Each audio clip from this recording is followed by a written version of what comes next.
안녕하세요. 오늘도 반전 인생 사실화 사연 모음을 찾아주셔서 감사합니다. 오늘도 행복하고 건강한 하루 되세요.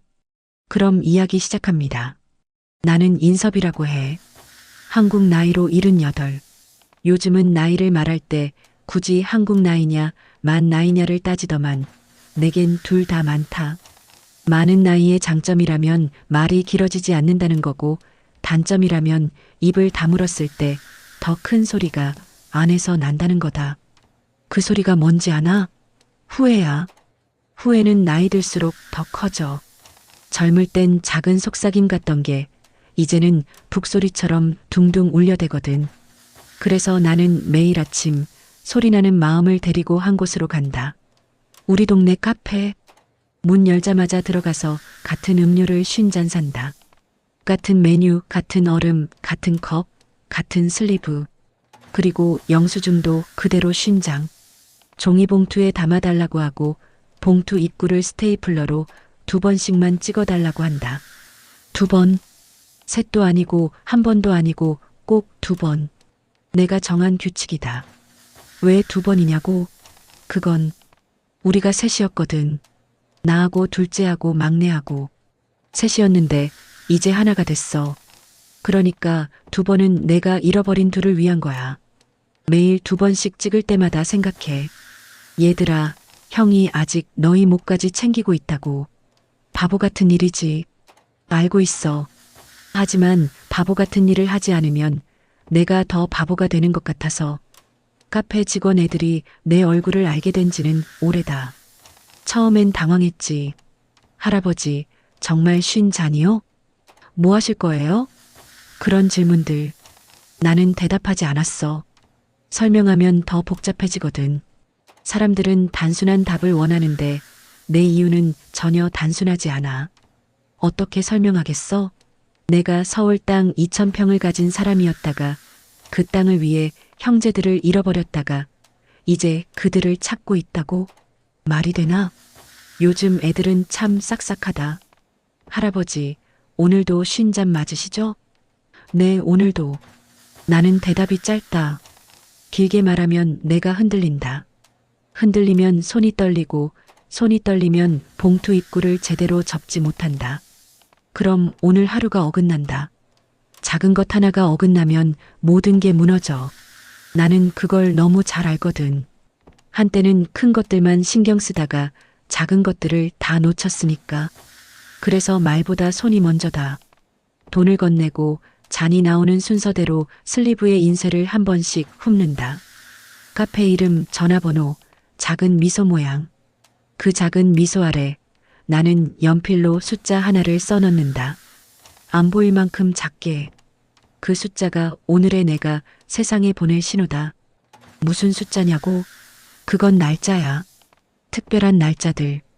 둘째 생일, 막내 생일, 우리가 마지막으로 함께 밥 먹은 날, 내가 마지막으로 그들에게 전화한 날, 그들이 내게 마지막으로 전화한 날. 그런 날짜들의 일부분. 예를 들어서 둘째 생일이 7월 23일이면 7이나 23을 쓰는 거야. 아주 작게. 손톱만큼. 애들은 모른다. 알 필요도 없다. 누군가는 모르는 채로 누군가는 모르는 사람에게 누군가를 찾아간다. 그게 오늘 내가 할 일이다. 매일매일 하루도 빠짐없이. 내가 왜 이렇게 사느냐고? 그 얘기는 길어. 급하지 않다. 급한 얘기일수록 천천히 해야 오래 간다. 나는 그걸 늦게 배웠다. 늦게 배운 건 오래 간다더니 그 말이 맞더라. 젊었을 땐 나는 빨랐다. 남보다 먼저, 남보다 멀리.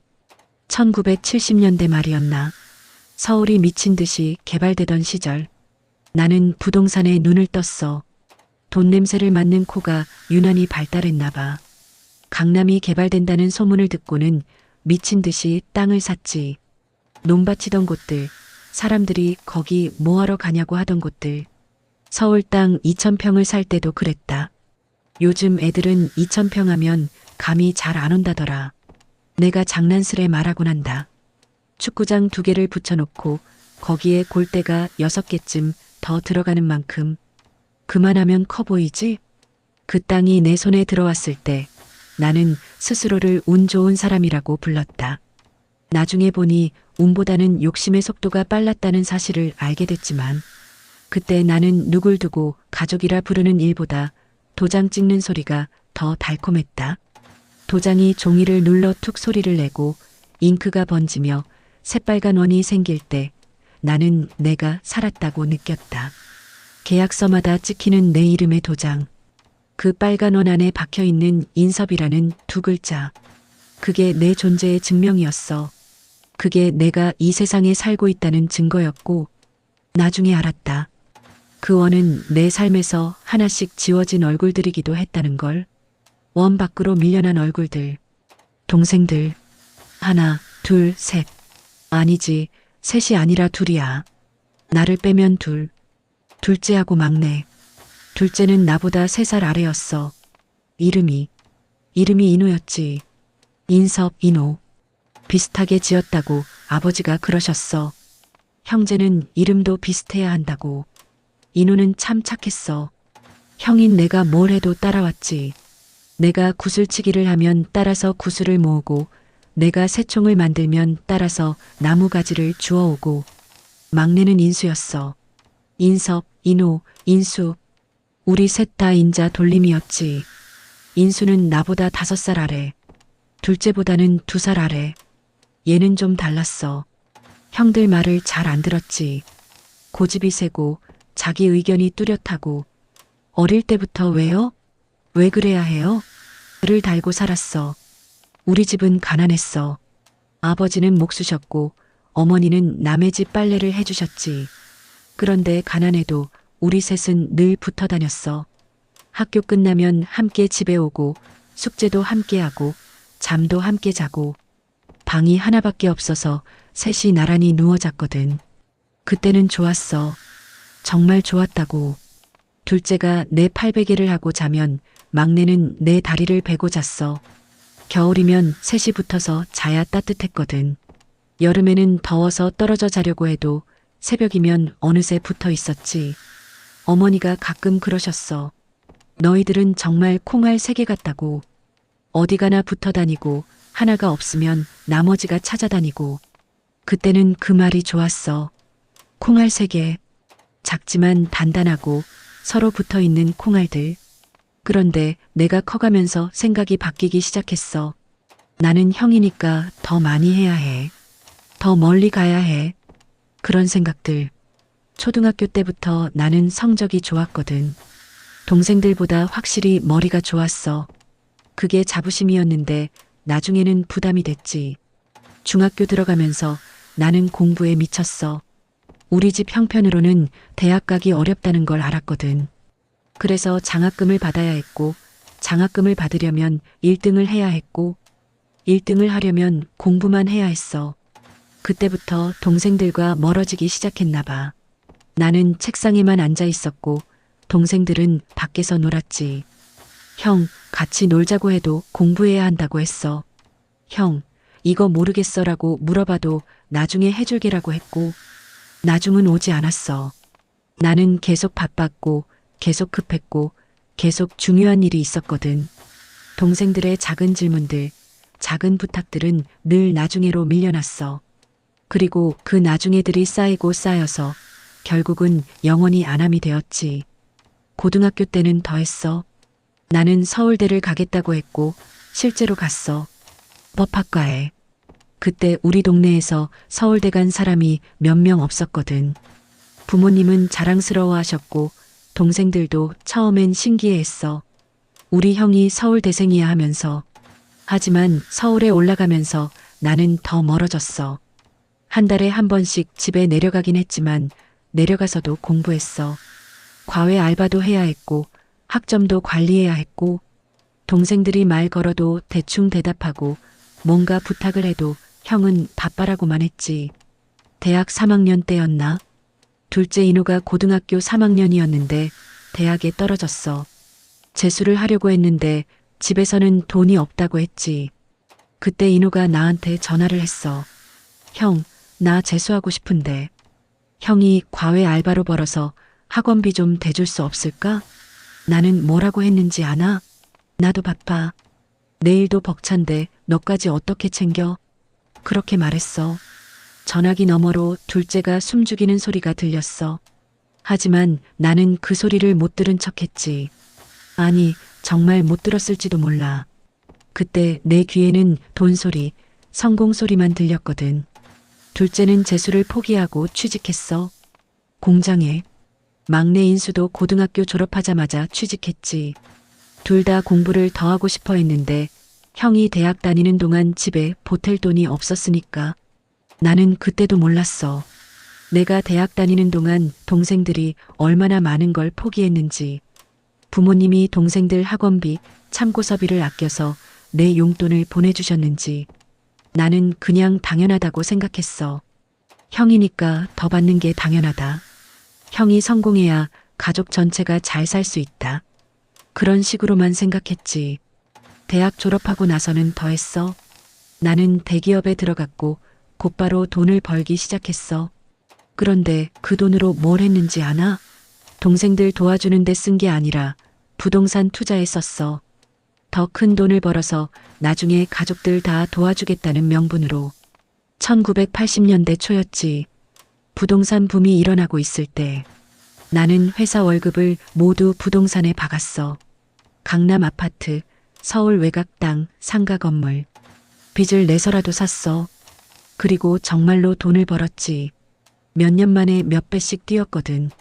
그때부터 나는 돈에 취했어. 아침에 일어나서 부동산 시세를 확인하고 신문이 부동산 기사를 다 읽고 저녁에는 부동산 중개소를 돌아다녔어. 주말에는 투자할 만한 땅을 보러 다녔고 동생들 그때쯤 되니까 거의 연락을 안 했어. 명절 때나 얼굴 보는 정도? 그마저도 짧게 보고 말았지. 나는 항상 바빴거든. 더 큰 돈을 벌 기회를 찾고 있었고 그게 가족을 위한 일이라고 믿었어. 1985년인가 1986년인가 그때 내가 서울 땅 2,000평을 샀어. 지금의 강남구 일대였는데 그때는 그냥 논밭이었거든. 하지만 나는 확신했어. 여기가 몇 년 안에 대박 난다. 그래서 빚을 내서라도 샀지. 그 계약서에 도장을 찍던 날을 지금도 기억해. 부동산 중개소에서 오후 3시쯤이었나? 계약서가 두껍게 쌓여 있었고 나는 그 위에 도장을 찍었어. 툭, 툭, 툭. 계속해서 찍었지. 한 장, 두 장, 세 장. 몇십 장을 찍었나? 그때 나는 정말 살아있다고 느꼈어. 내 이름이 박힌 빨간 도장이 계약서에 찍힐 때마다 나는 내가 뭔가 대단한 걸 이루고 있다고 생각했거든. 이제 나도 큰 부자가 된다. 이제 우리 가족도 잘 살 수 있다. 하지만 그 도장을 찍는 동안 나는 단 한 번도 동생들을 생각하지 않았어. 이 돈으로 뭘 해줄지, 얼마를 나눠줄지 그런 생각은 전혀 안 했다고. 그냥 내가 더 크게 성공해서 나중에. 그런 막연한 생각만 했지. 그리고 정말로 대박이 났어. 몇 년 만에 그 땅값이 10배로 뛰었거든. 나는 서울에서 손꼽히는 부자가 됐어. 아파트도 여러 채 사고, 차도 바꿔 타고, 옷도 좋은 걸 입고. 그런데 이상했어. 돈이 많아질수록 집에 내려가기가 싫어졌어. 왜냐하면 동생들과 대화가 안 됐거든. 내가 하는 얘기들 마이너스 부동산 얘기, 투자 얘기, 사업 얘기 마이너스 동생들은 하나도 몰랐어. 그리고 동생들이 하는 얘기들 마이너스 일터에서 힘든 얘기, 결혼 준비 얘기, 아이 키우는 얘기 마이너스 나는 관심이 없었고 점점 우리는 다른 세계에 살게 됐어. 명절에 모여도 할 말이 없었지. 나는 서울 얘기를 하고 동생들은 고향 얘기를 했어. 나는 미래 계획을 얘기하고 동생들은 현실 고민을 얘기했고 서로 다른 언어를 쓰는 것 같았어. 그때도 나는 괜찮다고 생각했어. 형제끼리 좀 다를 수 있지. 나는 내 길을 가고 동생들은 동생들 길을 가는 거야. 그래도 가족은 가족이잖아. 그런 식으로 생각했거든. 하지만 점점 더 멀어졌어. 둘째 인호가 결혼할 때도 나는 바빠서 제대로 참석 못했어.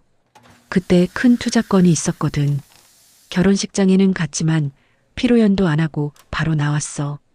형은 바쁜 사람이니까 이해한다고 인호가 말했지만 그 눈빛이 서운해하는 걸 알 수 있었어. 막내 인수가 첫 아이를 낳았을 때도 그랬어.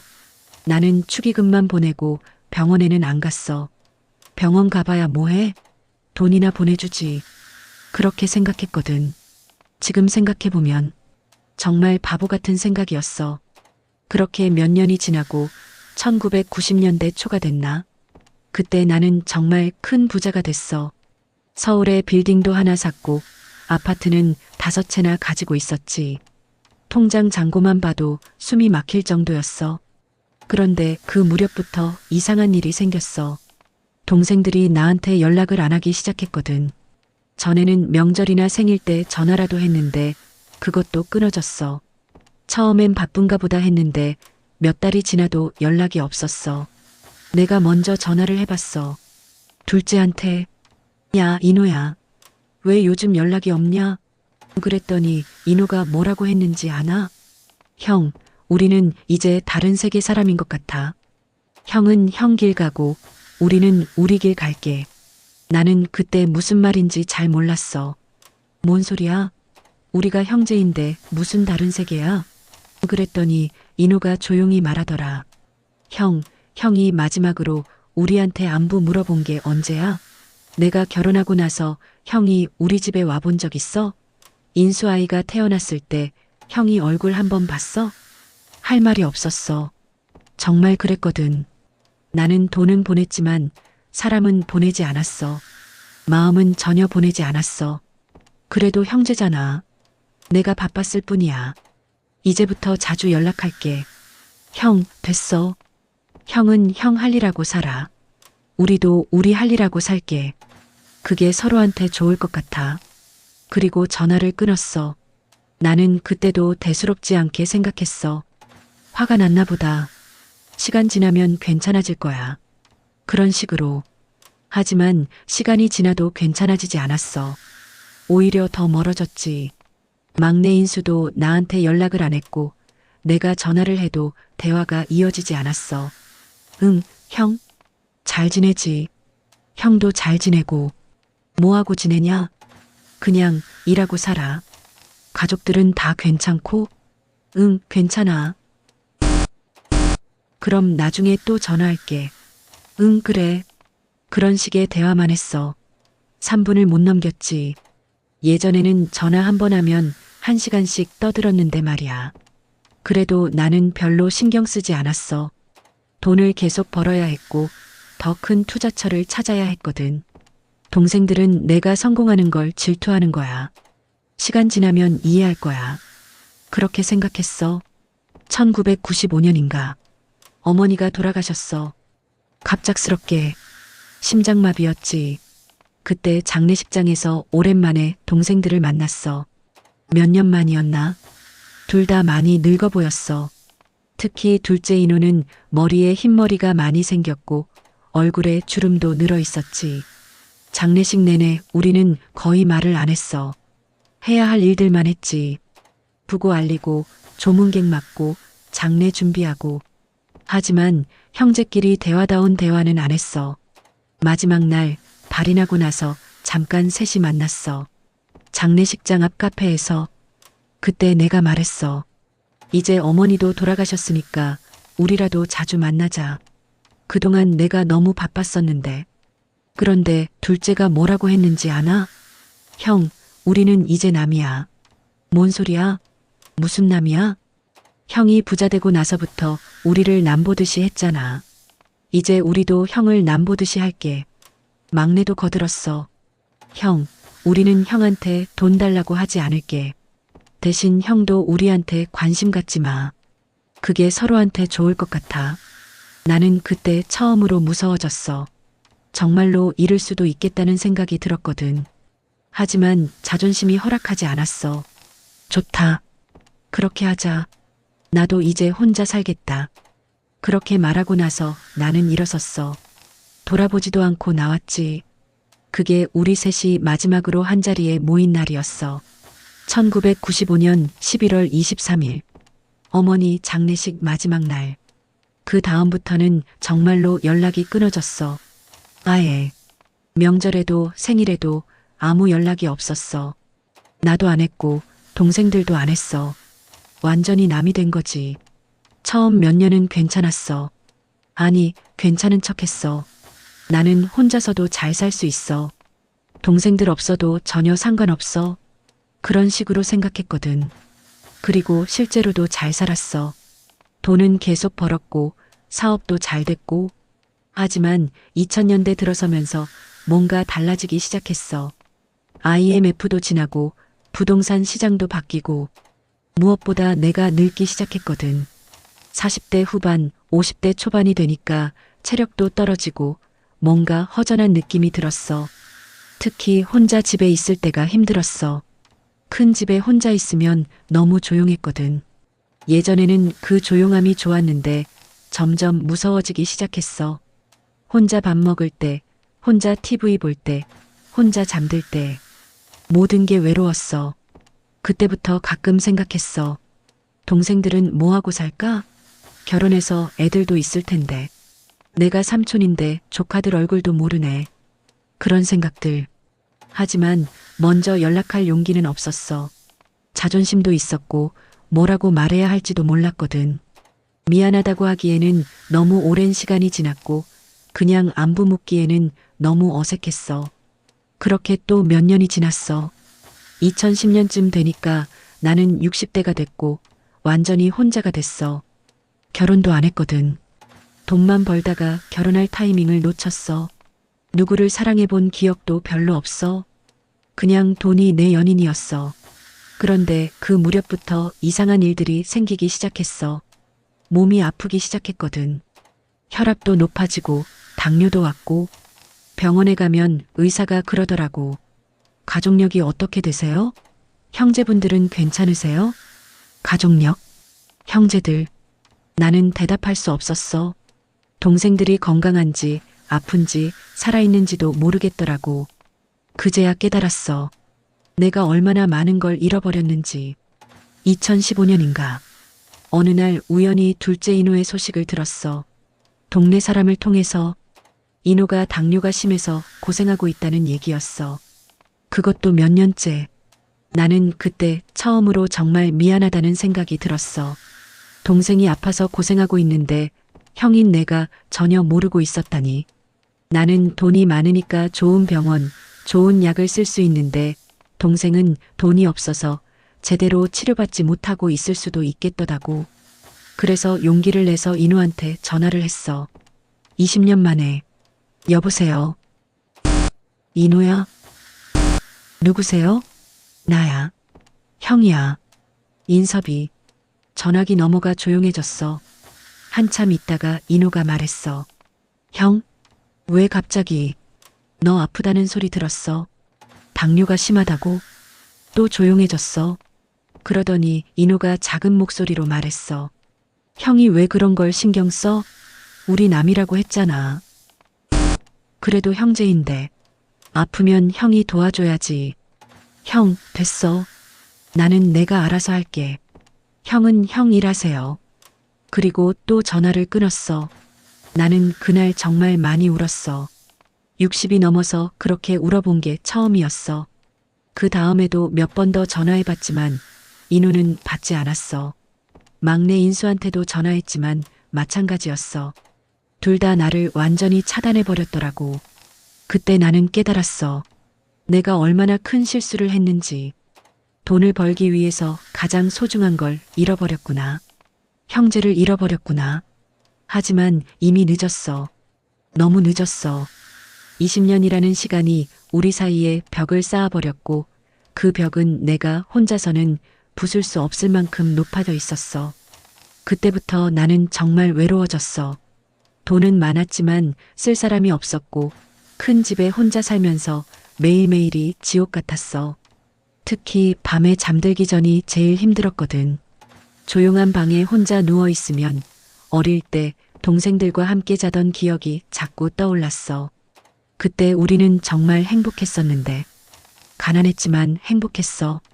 셋이 함께 있으면 뭐든 할 수 있을 것 같았고 세상이 무서워도 우리끼리는 든든했거든. 그런데 내가 그 모든 걸 망쳐버렸어. 2018년쯤인가. 그때 나는 정말 바닥까지 떨어졌어. 우울증도 왔고 불면증도 심했어. 병원에서는 항우울제를 주더라고. 하지만 약으로 어떻게 마음의 병을 고치겠어? 그러던 어느 날 우연히 동네 카페에 갔어. 그냥 집에만 있기 답답해서. 그런데 거기서 젊은 직원이 어르신, 뭐 드릴까요? 하고 친절하게 물어보더라고. 나는 그냥 아메리카노 하나라고 했는데 그 직원이 따뜻한 걸로 드릴까요? 아니면 차가운 걸로? 하고 물어봤어. 너무 당연한 질문인데 나는 그 질문에 울컥했어. 언제부터 누군가가 내 취향을 물어본 적이 없었거든. 내가 뭘 좋아하는지, 뭘 원하는지 관심 가져준 사람이 없었어. 그런데 이 젊은 직원이 따뜻한 걸로, 차가운 걸로 하고 물어보니까 마치 가족이 묻는 것 같았어. 따뜻한 걸로 주세요. 네, 따뜻한 아메리카노 나갑니다. 그 직원이 커피를 만드는 모습을 보면서 나는 생각했어. 저 아이는 누구의 아들일까? 저 아이의 형이나 동생은 저 아이를 사랑하고 있을까? 그런 생각들. 그리고 문득 깨달았어. 나도 누군가의 형이었다는 걸. 인호와 인수의 형이었다는 걸. 그런데 나는 형 역할을 제대로 해본 적이 없었어. 젊을 때는 너무 바빠서, 나중에는 너무 자존심 때문에. 그날부터 나는 그 카페에 자주 갔어. 처음에는 하루 한 잔씩만 마셨는데 점점 더 오래 앉아있게 됐어. 집에 혼자 있는 것보다 카페에 있는 게 덜 외로웠거든. 직원들도 내 얼굴을 알게 됐어. 할아버지, 오늘도 오셨네요. 오늘은 좀 일찍 오신 것 같은데요? 그런 식으로 말 걸어주더라고. 나는 그런 작은 관심이 너무 고마웠어. 그러다가 어느 날 갑자기 이상한 생각이 들었어. 내가 여기서 커피를 마시고 있을 때 혹시 동생들도 어디선가 커피를 마시고 있을까? 똑같은 시간에 똑같은 음료수를. 그때부터 상상하기 시작했어. 인호는 뭘 마실까? 예전에 얘는 단 걸 좋아했는데 아마 설탕 많이 넣은 커피를 마실 거야. 인수는? 얘는 쓴 걸 좋아했으니까 블랙커피를 마실 거고. 그런 상상을 하다 보니 재미있더라고. 아니, 재미있다기보다는 위로가 됐어. 멀리 떨어져 있지만 우리가 같은 걸 하고 있다고 생각하니까 덜 외로웠거든. 그래서 어느 날부터는 커피를 2잔 시켰어. 하나는 내가 마시고 하나는 그냥 동생들 생각하면서 바라보기만 했어. 얘들아, 형이 너희 목도 주문했다. 같이 마시는 것처럼 생각하자. 그런 식으로. 직원들이 이상하게 생각했을 거야. 저 할아버지는 왜 2잔씩 시켜서 하나는 안 드실까? 하지만 아무도 묻지 않더라고. 그냥 시키는 대로 가져다 줬어. 며칠 지나니까 2잔으로는 부족했어. 3잔을 시켰지. 나, 인호, 인수, 우리 셋목. 그리고 앉아서 혼자 중얼거렸어. 인호야, 너는 설탕 2스푼 넣어 마셔. 예전에 그랬잖아. 인수야, 너는 블랙으로 마셔. 쓴 걸 좋아했으니까.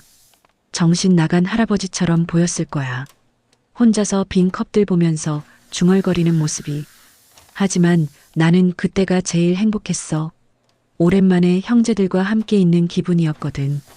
그러다가 어느 날 더 이상한 생각이 들었어. 내가 여기서 이렇게 하고 있으면 동생들이 알까? 아니, 더 정확히 말하면 내가 동생들을 그리워하고 있다는 신호를 보낼 수 있을까? 그래서 시작했어. 슬리브에 작은 숫자를 쓰는 일을.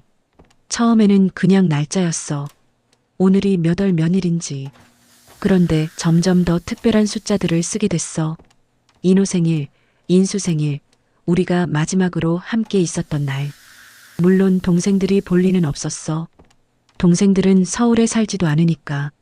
하지만 혹시 몰라서, 정말 혹시 몰라서 어디선가 누군가가 이 숫자를 보고 이게 뭐지?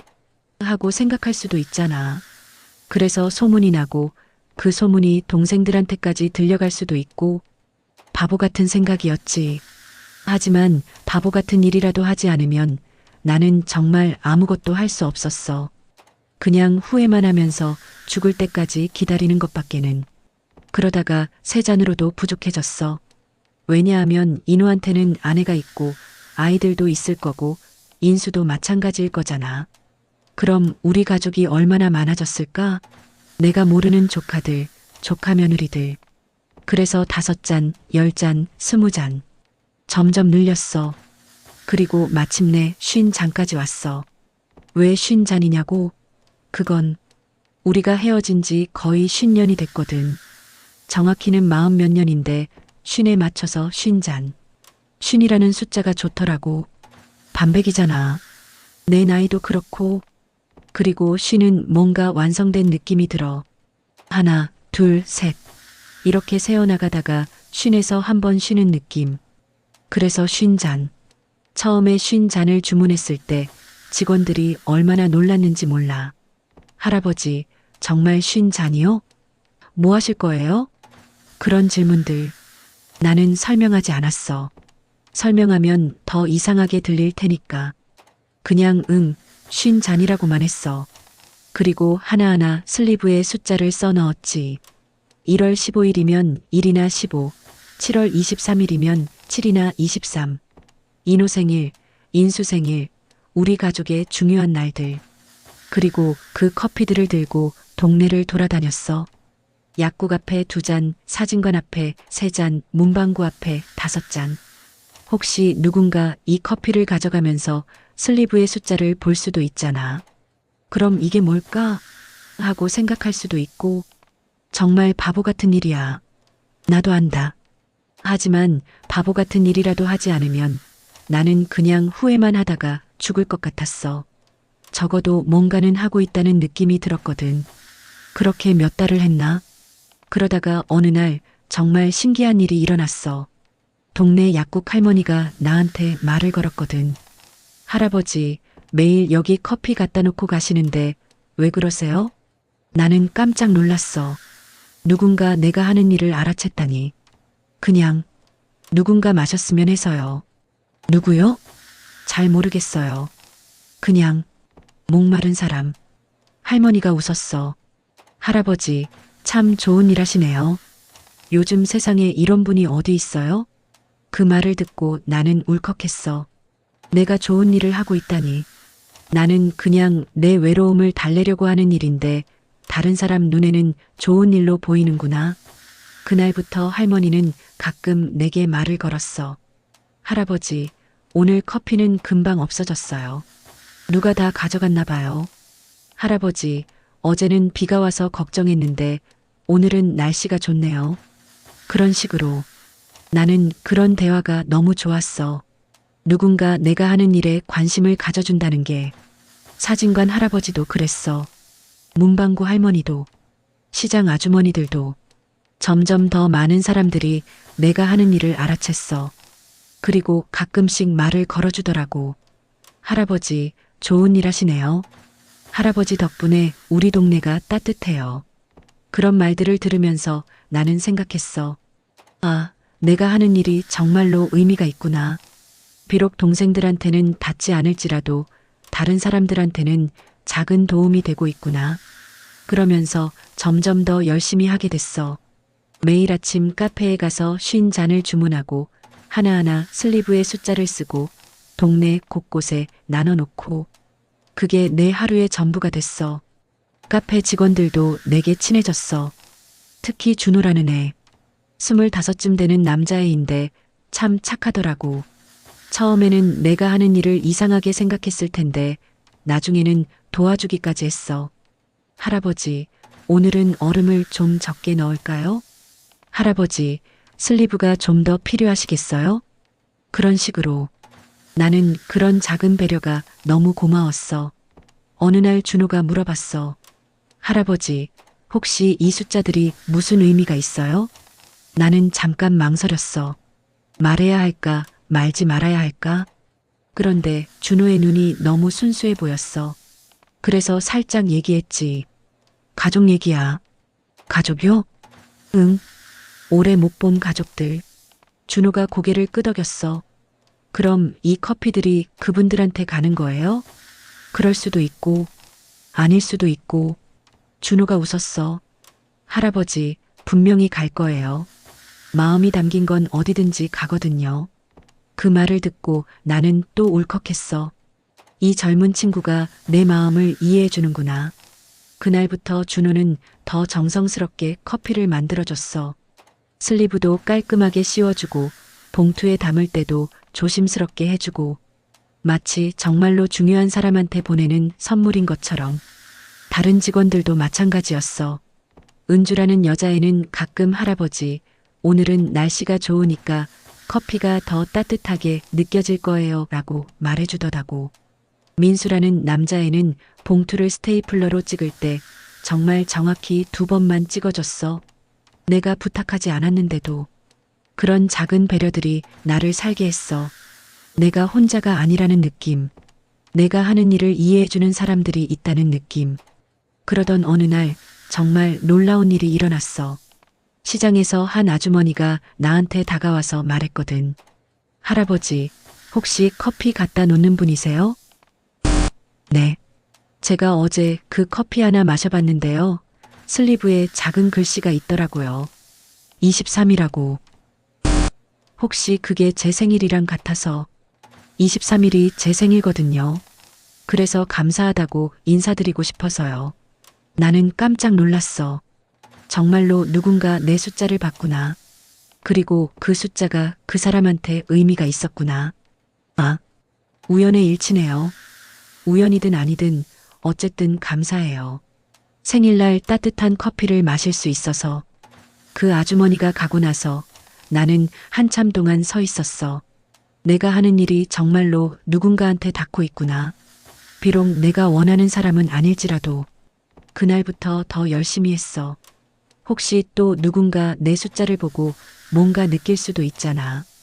그럼 그 사람도 하루가 조금 더 따뜻해질 수도 있고 몇 달 더 지나니까 동네 사람들이 내 이야기를 하기 시작했어. 50잔 할아버지, 커피 할아버지 그런 식으로 불러주더라고.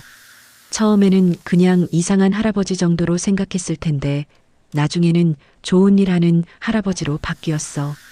누군가는 저 할아버지 덕분에 우리 동네에 인정이 많아졌다고 하더라고.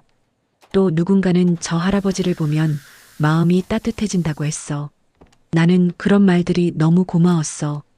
내가 원래 의도한 건 아니었지만 결과적으로는 좋은 일이 되고 있는 거잖아. 동생들한테는 닿지 않을지라도 다른 사람들한테는 작은 도움이 되고 있는 거고. 그러던 중에 또 다른 신기한 일이 일어났어. 어느 날 카페에서 커피를 기다리고 있는데 뒤에서 누군가 내 어깨를 톡 쳤거든. 돌아보니까 낯선 남자였어. 40대 중반쯤? 그런데 어딘가 낯익은 느낌이었어. 할아버지, 혹시... 그 남자가 말을 망설이더라고. 혹시 성함이 어떻게 되세요? 인섭이라고 하는데. 혹시 인호 아버지 형님이세요? 내가 깜짝 놀랐어. 인호? 내 둘째 동생 이름이잖아. 인호를 아세요? 저는 인호 아저씨 아들이에요. 인호 아저씨 아들. 그럼 할아버지가 제 큰아버지시네요. 세상에, 내 조카였어. 인호의 아들. 내가 얼굴도 모르는 조카. 네. 내 이름이 뭐니? 김민수예요. 아버지가 인호고요. 민수?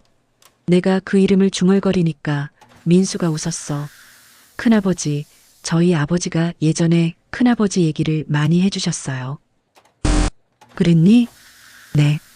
어릴 때 큰아버지가 얼마나 똑똑하셨는지, 얼마나 잘하셨는지 자랑스러운 형이었다고 하셨어요. 나는 그 말을 듣고 눈물이 날 뻔했어. 인호가 나를 자랑스럽게 생각했다고? 내가 그렇게 못된 짓을 했는데도? 내 아버지, 어떻게 지내니? 아, 그게... 민수의 표정이 어두워졌어. 아버지가 작년에 돌아가셨어요.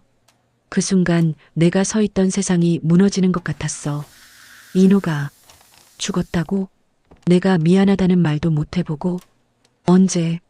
언제였니? 작년 가을이요. 9월 15일. 9월 15일. 나는 그 날짜를 기억했어.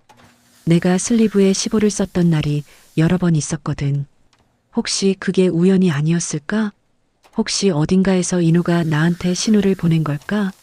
왜 연락을 안 했니? 장례식에. 민수가 고개를 떨궜어. 아버지가. 큰아버지한테는 연락하지 말라고 하셨어요. 마지막까지. 형은 형 세계에서 살고 있으니까 우리 일로 귀찮게 하지 말자고. 그때 나는 정말로 주저앉을 뻔했어. 인호가 마지막까지 나를 배려했구나. 자기가 죽어가면서도 형을 귀찮게 하고 싶지 않다고 생각했구나. 미안하다. 정말 미안하다. 내가 그렇게 중얼거리니까 민수가 말했어. 큰아버지, 괜찮아요. 아버지도 이해하실 거예요. 아니야. 내가 너무 못했어. 내 아버지한테 너무 못했다고. 민수가 내 손을 잡았어. 큰아버지, 아버지가 돌아가시기 전에 하신 말씀이 있어요. 뭐라고 했니? 형이 언젠가는 우리를 찾을 거다. 형은 그런 사람이야. 늦을지는 몰라도 분명히 찾을 거다라고 하셨어요. 그 말을 듣고 나는 정말로 울었어. 길거리에서 사람들이 보는 앞에서 인호가 마지막까지 나를 믿어줬구나. 내가 언젠가는 돌아올 거라고 믿어줬구나. 그런데 큰아버지, 어떻게 여기 계세요? 혹시 저희를 찾으러? 나는 민수한테 내가 하는 일을 간단히 얘기해줬어. 매일 커피 50잔을 사서 동네에 나눠주고 슬리브에 숫자를 쓰는 일을. 민수가 깜짝 놀라더라고.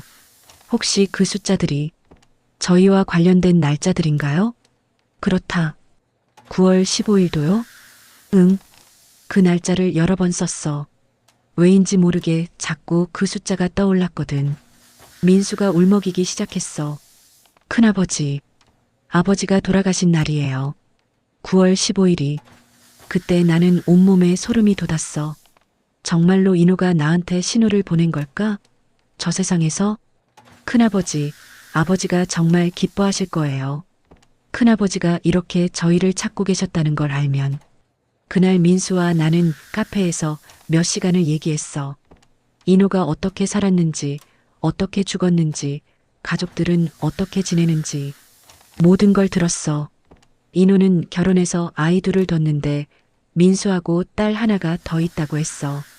딸은 결혼해서 손자까지 낳았다고 하더라고. 그럼 나는 증조할아버지인 셈이지. 큰아버지, 가족들을 만나보실래요? 민수가 그렇게 물어봤을 때 나는 정말 떨렸어. 만나고 싶기도 했지만 무서웠거든. 내가 이렇게 오랫동안 연락 안 한 상황에서 갑자기 나타나면 가족들이 어떻게 생각할까? 나 환영받을 수 있을까? 물론이에요. 엄마가 항상 말씀하세요. 큰아버지가 언제 오실지 모르니까 항상 준비하고 있어야 한다고. 그 말을 듣고 나는 또 울컥했어. 인호의 아내가 나를 아직도 가족으로 생각해주고 있다니. 그래서 며칠 후에 인호네 집에 갔어. 정말 오랜만에 가족 모임을 가진 거야. 인호의 아내, 딸, 사위, 손자까지 모두 모여서. 처음에는 어색했어. 뭐라고 말해야 할지도 모르겠고. 하지만 인호의 아내가 먼저 말을 걸어줬어. 오빠 많이 기다렸어요. 그 한마디에 모든 게 풀렸어. 나는 그동안 미안했다고, 정말 미안했다고 계속 사과했어. 그런데 가족들은 전혀 원망하지 않더라고. 오빠가 바쁜 사람인 걸 우리도 알고 있었어요. 인호도 오빠를 원망한 적 없어요. 항상 자랑스럽게 얘기했어요. 그날 나는 인호의 유품들을 봤어. 일기장, 사진들, 편지들. 그중에 내가 옛날에 인호한테 보낸 편지도 있었어. 대학교 다닐 때 보낸 짧은 편지 몇 장. 인호가 그 편지들을 평생 간직하고 있었구나. 나는 그걸 보고 또 울었어. 내가 이렇게 못된 형이었는데도 인호는 나를 사랑하고 있었구나.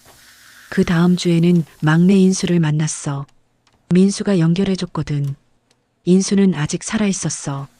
인호보다 2살 어리니까 지금 75세. 인수와의 만남은 더 감동적이었어. 얘는 나를 보자마자 울기 시작했거든. 형? 말도 제대로 못하고 계속 울었어. 나도 덩달아 울었지. 두 늙은이가 길거리에서 부둥켜 안고 우는 모습이 얼마나 우스웠을까. 미안하다, 인수야. 형이 정말 미안하다. 형, 괜찮아. 나도 잘못했어. 내가 먼저 연락했어야 했는데. 그날 우리는 밤늦게까지 얘기했어. 지난 20년 동안 어떻게 살았는지, 뭘 하면서 지냈는지, 모든 걸 얘기했어. 인수도 결혼해서 아이들이 있었어. 그리고 손자들도. 나는 그제야 깨달았어.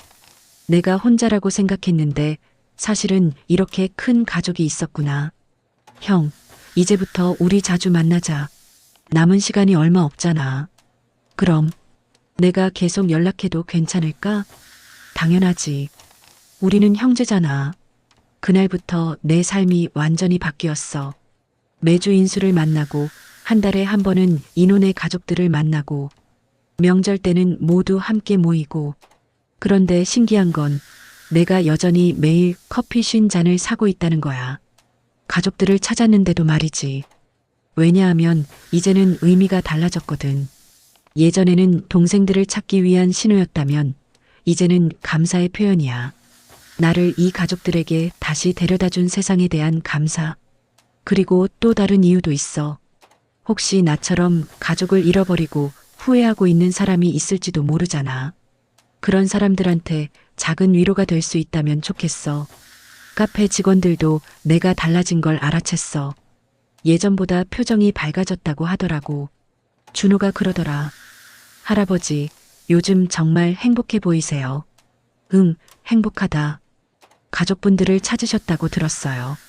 그래, 늦었지만 찾았어.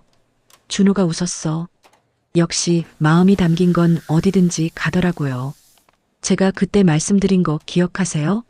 나는 그 말을 기억했어. 마음이 담긴 건 어디든지 간다고 했던 말. 내 말이 맞았구나. 지금도 나는 매일 커피 50잔을 산다.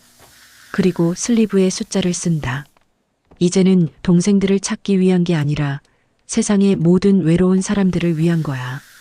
혹시 누군가 내 커피를 마시면서 슬리브의 숫자를 보고 생각할지도 몰라. 이게 뭘까? 누군가 나한테 보내는 신호일까? 그런 생각. 그리고 그 생각이 그 사람을 조금이라도 덜 외롭게 만들어준다면 그걸로 충분해. 오늘도 나는 커피 50잔을 주문했어. 하나하나 정성스럽게 숫자를 쓰고 동네 곳곳에 놓아뒀지. 약국 앞에 2잔, 사진관 앞에 3잔, 문방구 앞에 5잔. 그런데 오늘은 좀 특별했어. 시장 입구에 커피를 놓고 있는데 젊은 남자 하나가 나한테 다가왔거든. 할아버지, 혹시 이거 누구나 마셔도 되는 거예요? 물론이지. 목마른 사람이 마시라고 놓은 거야. 그 남자가 커피 한 잔을 들었어. 그리고 슬리브를 유심히 봤지. 이 숫자 23이 뭘 의미해요? 특별한 날짜야. 무슨 날짜요? 나는 잠깐 망설이다가 대답했어. 가족을 만난 날. 그 남자가 빙긋 웃었어. 저한테도 특별한 날이에요. 23일이 제 생일이거든요. 그래. 그럼 생일 축하한다. 감사합니다. 생일날 따뜻한 커피를 마실 수 있어서. 그 남자가 커피를 한 모금 마시고 갔어. 그 뒷모습을 보면서 나는 생각했어. 오늘도 하나의 작은 기적이 일어났구나. 이게 내가 매일 하는 일이야. 작은 기적을 만드는 일. 누군가의 하루를 조금이라도 따뜻하게 만들어주는 일. 물론 가장 큰 기적은 이미 일어났어. 내가 잃어버렸던 가족들을 다시 찾은 것. 비록 인호는 이미 세상을 떠났지만 그래도 인수는 아직 살아있고 조카들과 조카 며느리들, 손자들까지. 이렇게 큰 가족이 생겼어. 지난주에는 인수의 손자가 대학에 합격했다고 해서 온 가족이 모였어. 내가 축하 선물로 용돈을 줬더니 그 아이가 그러더라고. 증조할아버지, 감사해요. 그런데 돈보다도 증조할아버지가 우리 곁에 계시는 게 더 좋아요. 그 말을 듣고 나는 또 울컥했어. 내가 이 나이에 이런 사랑을 받을 줄이야. 내일은 인수와 함께 인호의 묘에 갈 예정이야. 벌써 몇 번째인가. 갈 때마다 인호한테 얘기해. 인호야, 형이 이제 제대로 형 노릇을 하고 있다. 늦었지만 이제라도 제대로 하고 있어. 그리고 인호 묘 앞에도 커피 한 잔을 놓고 와. 슬리브에는 9월 15일을 써서 인호가 세상을 떠난 날짜를. 이제 내 나이가 78이야. 얼마나 더 살지는 모르겠지만 남은 시간 동안은 정말 후회 없이 살고 싶어. 가족들과 많은 시간을 보내고 동네 사람들한테도 작은 도움이 되고 그리고 매일매일 커피 50잔을 사면서 세상의 모든 외로운 사람들한테 작은 신호를 보내고 싶어. 당신은 혼자가 아니에요. 누군가 당신을 생각하고 있어요. 그런 신호를. 혹시 이 얘기를 듣는 사람 중에 나처럼 가족과 멀어져 있는 사람이 있다면 늦었다고 생각하지 마. 나는 20년 넘게 떨어져 있다가도 다시 만났어. 늦었지만 만났어. 용기를 내. 먼저 연락해봐. 미안하다고 말해봐. 자존심 때문에 망설이지 마. 자존심이 뭐 그리 중요해? 가족보다 중요한 자존심이 어디 있어? 나는 자존심 때문에 20년을 잃어버렸어. 그 20년 동안 인호는 혼자 병과 싸우다가 죽었어. 내가 곁에 있어줄 수 있었는데 자존심 때문에 그러지 못했어. 지금 생각해보면 정말 바보 같은 일이야. 돈이 뭐가 그렇게 중요했을까? 성공이 뭐가 그렇게 중요했을까? 가족을 잃어버리면서까지 지킬 만한 가치가 있었을까? 없어. 전혀 없어. 돈은 혼자 쓰면 의미 없고 성공도 축하해줄 사람이 없으면 공허해. 결국 사람이 제일 중요한 거야. 가족이 제일 중요한 거고. 그래서 나는 지금 이렇게 살고 있어. 매일 아침 일어나서 가족들 안부를 묻고 카페에 가서 커피 50잔을 사고 동네를 돌면서 사람들과 인사하고. 단순한 일상이지만 이런 일상이 행복이야. 복잡하고 거창한 게 행복이 아니라 이런 평범한 일상이 진짜 행복이야. 오늘 아침에도 인수한테 전화했어. 인수야, 잘 잤니? 응, 형. 형은? 나도 잘 잤어. 오늘 날씨 좋다. 같이 산책이라도 할까? 좋지. 몇 시에 만날까? 2시쯤 어때? 동네 공원에서. 알겠어, 형. 이런 대화가 얼마나 소중한지 몰라. 예전에는 이런 걸 시시하다고 생각했는데 이제는 이런 게 제일 좋아. 카페에서도 직원들이 내게 말을 걸어줘. 할아버지, 오늘도 50잔이세요? 응, 오늘도. 날씨가 좋으니까 커피도 더 맛있을 것 같아요. 그럴까? 그럼 좋겠네. 이런 소소한 대화들. 이런 게 내 하루를 만들어가. 동네 사람들도 이제는 나를 가족처럼 대해줘. 약국 할머니는 할아버지, 혈압약 떨어져 가는데 처방전 가져오세요라고 챙겨주고, 사진관 할아버지는 할아버지, 가족 사진 찍을 때 되면 연락하세요라고 말해주고. 이런 게 공동체야. 이런 게 이웃이야. 돈으로 살 수 없는 것들이지. 그런데 가끔 생각해. 내가 만약 계속 부자로만 살았다면 어떻게 됐을까? 큰 집에서 혼자 살면서 가정부가 해준 음식 먹고 운전기사가 모는 차 타고 그렇게 살았다면 아마 지금처럼 행복하지는 못했을 거야. 돈은 많았겠지만 마음은 가난했을 거야. 사람들과의 관계도 진짜가 아니라 가짜였을 거고. 지금 나는 돈은 많지 않지만 마음이 풍요로워. 매일 사랑하는 사람들과 연락하고 좋은 일을 하고 감사한 마음으로 살아가니까. 이게 진짜 성공이야. 이게 진짜 부자야. 돈이 많은 게 부자가 아니라 사랑하는 사람이 많은 게 부자야. 그리고 나는 지금 정말 부자야. 오늘도 커피 50잔을 다 나눠주고 집에 왔어. 그런데 문 앞에 인수가 서 있더라고. 형, 깜짝 놀래주려고 왔어. 어머, 인수야. 언제 왔니? 방금 왔어. 형 커피 나눠주는 거 구경하려고. 인수도 내가 하는 일을 신기해해. 처음에는 이해를 못하더니 이제는 가끔 도와주기까지 해. 형, 이거 정말 좋은 일이야. 동네 사람들이 모두 형을 좋아해. 그래, 나는 그냥 내가 하고 싶어서 하는 건데. 그래서 더 좋은 거야. 억지로 하는 게 아니라 마음에서 우러나와서 하는 거잖아. 우리는 집에서 차를 마시면서 또 한참 얘기했어. 어릴 때 얘기, 젊었을 때 얘기, 그리고 앞으로의 계획들. 형, 우리 이제 매주 만나자. 남은 시간이 얼마 없으니까 더 많이 함께 보내자. 그래, 그러자. 그런데 갑자기 인수가 진지한 표정을 지으면서 말하더라고. 형, 한 가지 부탁이 있어. 뭔데? 형이 나보다 먼저 세상을 떠나게 되면 인호 형 옆에 묻히고 싶다고 가족들한테 말해줘. 우리 셋이 다시 함께 있을 수 있도록. 그 말을 듣고 나는 또 울컥했어.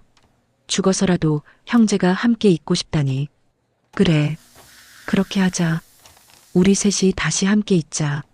그날 밤 나는 오랜만에 정말 평안한 잠을 잤어. 꿈에서는 어릴 때 우리 셋이 함께 놀던 모습이 나왔어. 구슬치기하고 새총 만들고 같은 방에서 나란히 자고.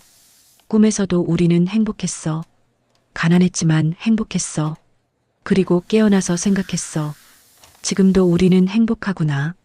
늦었지만 다시 함께 있게 됐구나. 이제 내게는 후회가 없어. 물론 인호를 좀 더 일찍 찾아뵀으면 좋았겠지만 그래도 인수와는 다시 만날 수 있었으니까.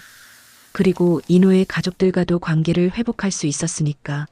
매일매일이 감사해. 아침에 눈을 뜰 수 있어서 감사하고, 가족들과 연락할 수 있어서 감사하고, 커피를 나눠줄 수 있어서 감사하고, 이런 감사한 마음으로 살 수 있다는 게 얼마나 큰 축복인지 몰라. 예전에는 불평불만만 했는데 이제는 모든 게 고마워. 오늘도 하루가 끝나가. 내일 아침이면 또 카페에 가서 커피 50잔을 주문할 거야.